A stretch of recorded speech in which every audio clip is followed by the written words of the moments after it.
ಇವತ್ತು ಕಾಂಗ್ರೆಸ್ ಸರ್ಕಾರದ ಮೊದಲ ಒಂದು ವಿಕೆಟ್ ಪತನ ಆಗಿರುವಂಥದ್ದು ಭ್ರಷ್ಟಾಚಾರ ಆರೋಪದ ಮೇಲೆ ಸಚಿವ ನಾಗೇಂದ್ರ ಅವರು ರಿಸೈನ್ ಮಾಡಲಿಕ್ಕೆ ತೀರ್ಮಾನ.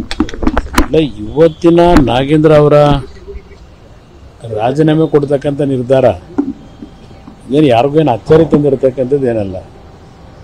ಈಗಾಗಲೇ ಈ ಒಂದು ಪ್ರಕರಣದಲ್ಲಿ ಸುಮಾರು 80-85 ಕೋಟಿ ಹಣದ ಒಂದು ರವಾನೆ ಆಗಿರ್ತಕ್ಕಂಥದ್ದೇನಿದೆ ಎಸ್ ಟಿ ಕಾರ್ಪೊರೇಷನ್ನಲ್ಲಿ. ಈಗಾಗಲೇ ಈ ಒಂದು ಪ್ರಕರಣದಲ್ಲಿ ಸರ್ಕಾರದ ತೀರ್ಮಾನಗಳು ಮೊದಲೇ ಆಗಬೇಕಾಗಿತ್ತು, ಈ ರಾಜೀನಾಮೆ ಕೊಡಬೇಕಾದಂಥದ್ದು.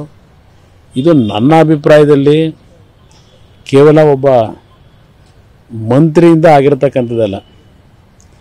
ಈ ಪ್ರಕರಣ ಮುಖ್ಯಮಂತ್ರಿಗಳು ಉಪಮುಖ್ಯಮಂತ್ರಿಗಳು ಇಬ್ಬರೂ ಸೇರಿ ನಡೆಸಿರ್ತಕ್ಕಂಥ ಪ್ರಕರಣವೇ ಇದು. ಬಹುಶಃ ಇದು ಬೆಳಗ್ಗೆಯಿಂದ ಮುಖ್ಯಮಂತ್ರಿಗಳು ಉಪಮುಖ್ಯಮಂತ್ರಿಗಳ ಹೇಳಿಕೆಯನ್ನು ನಿಮ್ಮ ಒಂದು ಚಾನಲ್ಗಳು ಏನು ಪ್ರಕಟ ಮಾಡಿದೆ, ನಾನು ಹೇಳಿಲ್ಲ ಅಂತಕ್ಕಂಥದ್ದು, ನಾವು ಮುಖ್ಯಮಂತ್ರಿಗಳನ್ನ ರಾಜೀನಾಮೆ ಕೊಡು ಅಂತ ಹೇಳಿಲ್ಲ ಅನ್ನೋದು, ಉಪಮುಖ್ಯಮಂತ್ರಿಗಳು ರಾಜೀನಾಮೆ ಕೊಡಲಿಕ್ಕೆ ಹೇಳಿದ್ದೀವಿ ಅಂತಕ್ಕಂಥ ಅವ್ರು ಹೇಳೋದು, ಇದೆಲ್ಲ ಡ್ರಾಮಾ ಏನಿದೆಯಲ್ಲ, ಇವರಲ್ಲಿ ಆ ಒಂದು ಮಂತ್ರಿಗೆ ರಾಜೀನಾಮೆಯನ್ನು ಕೊಡುವಂತ ಹೇಳ್ತಕ್ಕಂಥ ಧೈರ್ಯವೂ ಸಹ ಇರಲಿಲ್ಲ. ಅದಕ್ಕೆ ಕಾರಣ ಏನು? ಇದರಲ್ಲಿ ದೊಡ್ಡ ಮಟ್ಟದ ಕೈವಾಡಗಳಿದೆ.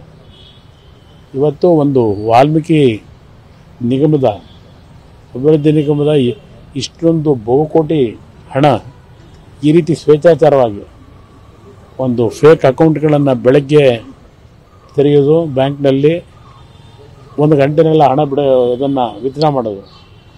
ಬಹುಶಃ ಇಷ್ಟೊಂದು ಎಲೆಕ್ಟ್ರಿಫೈಯಿಂಗ್ ಸ್ಪೀಡ್ನಲ್ಲಿ ಈ ಘಟನೆ ನಡೆದಿರ್ತಕ್ಕಂಥದ್ದು ಇದ್ದರೂ ಈ ಕ್ಷಣದವರೆಗೆ ಈ ಒಂದು ವಿಷಯದ ಬಗ್ಗೆ ಯಾತಕ್ಕೆ ಮುಚ್ಚಿಟ್ಟಿದ್ರು? ಮಾರ್ಚ್ ತಿಂಗಳಲ್ಲಿ ನಡೆದಿರ್ತಕ್ಕಂಥ ಹಗರಣ ಇದು. ಮಾರ್ಚ್, ಏಪ್ರಿಲ್, ಮೇ, ಜೂನಲ್ಲಿದ್ದೇವೆ. ಅದರಿಂದ 4 ತಿಂಗಳಾಗಿದೆ. ಈ ಪ್ರಕರಣ ಯಾಕೆ ಇಲ್ಲಿವರೆಗೆ ಮುಚ್ಚಿಟ್ಟಿದ್ರು? ಬಹುಶಃ ಇದು ಹೊರಗಡೆ ಯಾವುದಾದ್ರು ಮಾಧ್ಯಮಗಳು ಬರದೇ ಹೋಗಿದ್ರೆ ಇದೆಲ್ಲ ಮುಚ್ಚಾಕ್ತಿದ್ರು. ಅದರಿಂದ ಇವತ್ತು ಕೇವಲ ಈ ಮಂತ್ರಿಯ ರಾಜೀನಾಮೆ ಏನಿದೆ, ಬಹುಶಃ ಇದರ ಒಂದು ತನಿಖೆ ಸ್ವಲ್ಪ ಒಳಹೊಕ್ಕಿ ಸಿರಿಯಾದ ರೀತಿ ಗಂಭೀರವಾದಂಥ ಸೀರಿಯಸ್ ಆಗಿ ತನಿಖೆ ಆದರೆ ಬಹುಶಃ ಇನ್ನು ದೊಡ್ಡ ತಲೆಗಳು ಇವತ್ತು ಈ ಒಂದು ಪ್ರಕರಣದಲ್ಲಿ ಭಾಗಿಯಾಗಿರ್ತಕ್ಕಂಥ ಹೊರಗೆ ಬರ್ತದೆ. ಕಾದು ನೋಡೋಣ.